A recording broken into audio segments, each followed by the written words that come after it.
As I've just said to Billy Crellin, you didn't do it the easy way, but you're into the hat for round 3 of the FA Cup. Is it jubilation or more relief? I don't care. That's all that matters. Exactly what you just said. In the hat for the next round of draw. It was a long 120 minutes. What did you make of the performance before we go to the penalty shootout? Well, the performance was, you could see that we hadn't played last week. So we were a little bit rusty. I think we went 1-0 up.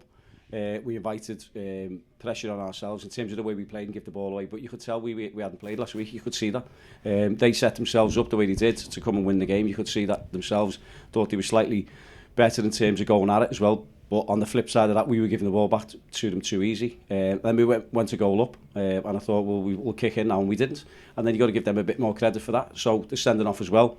The mindset changes. It does, when that happens. And I just thought to myself, I said to the lads at half time, don't think now we can take our foot off the gas. But we didn't seem to get any better. But you know what, the performance, I'm not really too worried about the performance. I know why we were performed the way we did. I'm more positive now. So the thing about it is, get through the next round, and that's what we've done today. Brilliant. Why is it sometimes so hard to play against 10 men? It just is, isn't it? It's either so easy, but 7, 9, 8, 9 times out of 10, it's tough because it's just a mental thing. The opposition either say, I've got to run more, I've got to be better with the ball. So that's one thing. And then the other opposition on the flip side of that, like ourselves, think we can just take our foot and relax a little bit, have an extra touch, we can do this, we can do that, when we can't.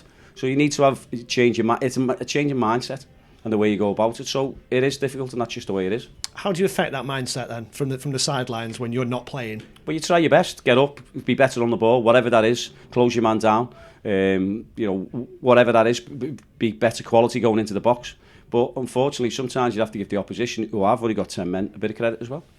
You were chasing the game at 2-1 down against the 10 men. How did you feel you dealt with that, and how much of a relief was that goal that eventually forced the extra time? Well, it was brilliant, wasn't it? Because, as I said, I didn't like the way we were going about it to try and get the equaliser, but I knew it was coming if we passed the ball better. And I said that, and I emphasised it even more to the lads about just keep passing the ball, pass back, find the spare man, then they get the quality into the box. And it came. And, you can't, Tyler Walton, he's just brilliant, isn't he? He's certainly made an impact, hasn't he? That's 2 rounds in a row that he's scored for you, a couple today. How impressed have you been with how he's done, not just in the FA Cup, but adapting to this role? Just with everything. I couldn't be so, pleased, proud, everything about what Tyler's done since he come to the club. He's come from non-league, and he's got the bit between his teeth because he wants to play as high as possibly he can. He's come in now, 25, so he wants to just kick on, and there's more in Tyler. Other end of the pitch, Billy Crellin will get the headlines. He saved the penalty in the game. He made a late save in extra time, saved 2 penalties in the shootout. Keepers love those situations. Oh, he's just mentally tough, mentally strong. To do what obviously happened, and everyone was talking about, the punch at Wimbledon, if you like.